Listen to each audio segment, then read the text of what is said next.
ভাই চারিদিকে যেইভাবে সুখা পড়ে আছে, চারিদিকে কোনো খেলা নেই, কোনো ইম্পর্টেন্ট কোনো খেলা নেই। অ্যাশেস চলছে, অ্যাশেস অস্ট্রেলিয়া অলরেডি জিতে বসে আছে। কিসের কি আমাদের মতো ইউটিউবাররা করবে কি? क्या बोलूं मैं इस पे, क्या बोलूं क्या अब मैं इस पे। আপনাদের কি দেবো আমরা এখন? দর্শকরা অনেস্ট বলতে চাই আমরা। তো এই সময়ের জন্য আমার মনে হয় একটা পারফেক্ট একটা ড্রিল, আমরা একটা কি বলবো এটাকে, এটা কি বলবো, এটা अबे जल्दी बोल, कल सुबह पनवेल निकलना है। জাস্ট একটা এক্সপেরিমেন্ট বলা যেতে পারে। এক্সপেরিমেন্ট নিয়ে এসেছি আপনাদের জন্য একটা, যে ব্যাপারটা ইন্টারেস্টিং, যে নন সিলেক্টেড ওয়ার্ল্ড কাপের টিম যারা সিলেক্ট হয়েছে তারা তো আমরা অলরেডি জানি যে আমাদের টিম অলরেডি আমরা ভিডিও দিয়ে দিয়েছি এর মধ্যে। তো মোটামুটি একটা ওভারভিউ আছে ওটার উপরে আমাদের যা মতামত এখানে। হ্যাঁ, তো যারা সিলেক্ট হয়নি সেটা নিয়ে প্লেইং 11 কি বানানো যেতে পারে এই ভিডিওতে কিন্তু আমরা এটাই আলোচনা করব। এই ভিডিওগুলো কিন্তু দেখতে ইন্টারেস্টিং লাগে, হ্যাঁ করতেও ইন্টারেস্টিং লাগে। এটা সত্যি কথা। হ্যাঁ, কে কে আছে যারা এখনো যারা ওয়ার্ল্ড কাপে 2026-এর জন্য সিলেক্ট হয়নি। অনেকে আছে যেমন KL রাহুল, ঋষভ পান্ত, অনেক বড় বড় প্লেয়াররা আছে যারা সিলেক্ট হয়নি। জয়সওয়াল সবথেকে বড় প্লেয়ার যেটা আছে T20 সবথেকে বড় যেটা যোগ্য প্লেয়ার আমি এখন মনে করি। তো এরা মোটামুটি সিলেক্ট হয়নি। তো এর মধ্যেই আমরা প্লেইং 11 একটা পরপর আপনাদের সামনে এটা হাজির করছি আজকের ভিডিওর মধ্যে। তো সবার প্রথমে কোনো টাইম ওয়েস্ট করবো না, সবার প্রথমে প্লেইং 11-এ আসছি। তো প্লেইং 11-এ যে সবার প্রথমে প্লেয়ারটা আসে সেটা হচ্ছে, এটা আমার ওর দুজনের একসাথেই মতে, দুজনের ওপেনিং, সেটা হচ্ছে জয়সওয়াল আর ঋতুরাজ গায়কোয়াড়। এর আমি মনে করি আপনাদেরও কোনো ইয়ে থাকবে না, এর মধ্যে ডাউট থাকবে না। কারণ জয়সওয়ালের 164 স্ট্রাইক রেট, জানি না জয়সওয়ালের সাথে কি হলো, আমার মনে হয় টেস্ট খেলাটা ওর জন্য আরো কার্স হয়ে দাঁড়ালো। হ্যাঁ, ওর জন্য আরো ইয়ে হয়ে দাঁড়ালো। টেস্টের প্লেয়ার মানে অনেক উপরে মানলাম, ঠিক আছে, কিন্তু T20-তে কিন্তু আগেও চান্স পাওয়ার কথা। বিশেষ করে যে স্ট্রাইক রেট ওর আছে 164 কিন্তু স্ট্রাইক রেট রয়েছে T20-তে। মানে ওটা আনলাকি, একদম আনলাকি বলে, আনলাকি। হ্যাঁ, এটা পুরোপুরি আনলাকি একটা। শুভমান গিল, তাও তো শুভমান গিলকে আগে নিয়ে চলে এসছে, ওর অনেক আগে জয়সওয়ালের আসার কথা টিমের মধ্যে। কিন্তু শুভমান গিলকে অনেক চান্স, আর ইন্ডিয়াতে ওঠেও যারা, তারাও বেশিরভাগই সব তোর ওপেনারই ওঠে। তো জয়সওয়াল রয়েছে, ঋতুরাজ গায়কোয়াড় এমন একটা প্লেয়ার, ওরও কিন্তু 143 স্ট্রাইক রেট রয়েছে T20-তে। তো এমন একটা প্লেয়ার চোখ বন্ধ করে ভরসা করা যায় একদম। চেন্নাইয়ের ক্যাপ্টেনও এখানে আছে, ঠিক আছে, চোখ বন্ধ করে। আরও কয়েকটা ওপেনার ছিল আমরা বাদ দিয়ে দিই, যেমন সাই সুদর্শন রয়েছে, ঠিক আছে, KL রাহুল ছিল ওপেনিং হিসাবে, কিন্তু KL রাহুল যায়নি, আমাদের টিমে আছে, আমার টিমে আছে, ওর টিমে নেই KL রাহুল। তো যাই হোক, টোটাল 15 মেম্বারের স্কোয়াড বানাবো এর মধ্যে আমরা। তো ওপেনার দুটো যেটা বললাম জয়সওয়াল আর হচ্ছে ঋতুরাজ গায়কোয়াড়। তো 3 নম্বরে যেটা আসছে আমাদের কমন, সেটা হচ্ছে শ্রেয়াস আইয়ার। শ্রেয়াস আইয়ার আমাদের, হ্যাঁ শ্রেয়াস আইয়ার কিন্তু আমাদের ক্যাপ্টেন থাকবে এই টিমের জন্য। তো 3 নম্বর শ্রেয়াস আইয়ার। 3 নম্বর ভেবেছিলাম যে অন্তত T20 ওয়ার্ল্ড কাপের আগে শ্রেয়াস আইয়ার সিনে আসেনি, ঠিক আছে, আসেনি। অনেক কারণ রয়েছে এর পিছনে, ঠিক আছে, আরো বড় বড় প্লেয়াররা যা ওর থেকে ভালো খেলে আগে এসছে। এবার কাকে নেবে কাকে বাদ দেবে, কাউকে না কাউকে তো বসাতেই হবে। দেখা গেল যাকে শ্রেয়াস আইয়ার বদলে যে বাদ গেল তাকে নিয়ে আমরা কথা বলছি 3 নম্বরে কেন বাদ গেল। হ্যাঁ, তো শ্রেয়াস আইয়ার 3 নম্বরে থাকছে। 4 নম্বরে কিন্তু আমার টিমে রয়েছে KL রাহুল, কিন্তু আমার সাথে সহমত না, তুই বল। না মানে KL রাহুল, আরেকটা বলছি কেন KL রাহুল আমারও ছিল, কিন্তু KL রাহুলকে আমি কেন 11 রাখছি না বলতো, যেহেতু ঋষভ পান্ত, ঠিক আছে, একদম মানে ধামাকাদার পারফরমেন্স একসময়। তুই হ্যাঁ ঋষভ পান্তের স্ট্রাইক রেট হিসাবে বলছিস, তুই স্ট্রাইক রেট হিসাবে ঋষভ পান্ত তোর কাছে আগিয়ে আছে, আমার কাছেও আছে, কিন্তু আমার 5 নম্বরে আছে।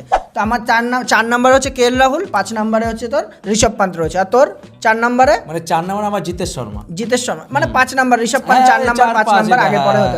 জিতেশ শর্মাকে তো আর 4-এ খেলাবে না, 5ও খেলে। হ্যাঁ, ঋষভ পান্ত 5ও খেলে। তো 5 নম্বর অবধি মোটামুটি সর্টেড হয়ে গেল 5 নম্বর। 6 নম্বরে কিন্তু আমাদের কমন রয়েছে, সেটা হচ্ছে নীতিশ কুমার রেড্ডি।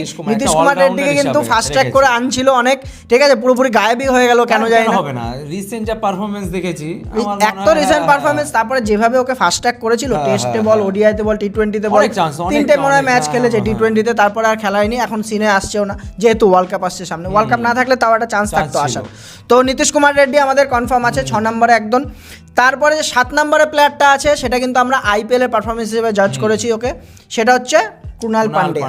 7 নম্বরে একজন ব্যাটসম্যান, অলরাউন্ডার কুনাল পান্ডিয়া, কিন্তু ব্যাপক খেলেছে, IPL এর চ্যাম্পিয়ন টিমের প্লেয়ার কুনাল পান্ডিয়া, ঠিক আছে। ও কিন্তু ম্যাচ জেতানোর মতো ক্ষমতা রাখে, বড় স্ট্রাইক রেটও খেলতে পারে, আবার ম্যাচ ধরার মতো ক্ষমতা রাখে, মোটামুটি 7 নম্বরের জন্য পারফেক্ট। আর বোলার হিসাবেও ইন্ডিয়ার পিচে তো পাওয়ার প্লে তো বল করে, প্লাস হচ্ছে স্লো ওভারও বল করে। এই একটা কিন্তু সুবিধা আছে, মেন হচ্ছে এক্সপিরিয়েন্স আছে, সবথেকে বড় কথা, ইন্ডিয়ান প্লেয়ার, আগে খেলেছে ইন্ডিয়ার হয়ে। তো মোটামুটি 7 নম্বরে গেল কুনাল পান্ডিয়া। 8, 9, 10, 11 এই 4টে প্লেয়ার, 4টে তো বোলার আছে। এক হচ্ছে মোহাম্মদ সিরাজ, ঠিক আছে, মোহাম্মদ সিরাজকে পুরোই সাইড লাইন করে দেওয়া হয়েছে। রোহিত শর্মা সেই একটা কথা আমার মনে পড়ে যে পুরোনো বলের সঙ্গে সিরাজ এফেক্টিভ না, ওই একটা কথা কিন্তু সিরাজের পুরো T20 ক্যারিয়ারটা খেয়ে তাই, নিয়েছে। নাহলে আমি তো কিন্তু- বলবো ওয়ানডে ক্যারিয়ারও খেয়ে নিয়েছে। নাহলে কিন্তু ওকেও কিন্তু ধামাচাপা দিয়ে দিয়েছে। হ্যাঁ। একসময় কিন্তু সিরাজের যা মানে মেন প্লেয়ার ছিল টিমের মধ্যে। টেস্টে তো রয়েছে, টেস্টে তো অলরেডি বুমরার পরে যদি কেউ থেকে থাকে সিরাজই রয়েছে, ঠিক আছে। টেস্টে আর কোনো ওর স্থান পরিবর্তন করতে না, হবে না। টেস্টে পরিবর্তন হবে না এখানে। তবে আমাদের এই টিমের মধ্যে কিন্তু মোহাম্মদ সিরাজ রয়েছে। ফাস্ট বোলার আরেকটা যে আছে সেটা হচ্ছে ভুবনেশ্বর কুমার। ভুবনেশ্বর কুমার এত এক্সপিরিয়েন্স আছে T20-র, বেচারা আমার মনে হয় কি অনেক মানে আন্ডাররেটেড তো Underrated, অবশ্যই হ্যাঁ, অবশ্যই এটা বলতে আন্ডাররেটেড, নিয়েছিলাম। আন্ডারপ্লেডও, ওকে খেলাতে পারেনি ইন্ডিয়া সেইভাবে। ঠিক মতো ইউটিলাইজ করতে নালে পারেনি। এতদিনে ওর নামে সব থেকে বেশি T20 উইকেট থাকতো। আর কোনো ফরম্যাট হোক না হোক, আমরা আইপিএলে দেখেছি কোনো বছর আইপিএলে ফ্লপ গেছে ভুবনেশ্বর সেটাই কুমার, তো। আমার তো মনে পড়ে না এরকম। সানরাইজ একসময় সানরাইজে হায়দ্রাবাদে গিয়ে ফাটিয়ে দিয়েছে, তাহলে এখন আবার লাস্টে টপ 3 প্লেয়ারের মধ্যে ছিল ভুবনেশ্বর কুমার। লাস্ট আরসিবিতে এসেও দেখ আরসিবিতে এসে বোলিং মানে ডুও একদম সুইং তো হেজেলের আছে, সঙ্গে। হ্যাঁ সুইং তো আছে, আবার স্লো ওভারে ডেট ওভারে মেন ব্যাপার কি ইয়র্কার মারতে পারে, স্লোয়ার মারতে পারে।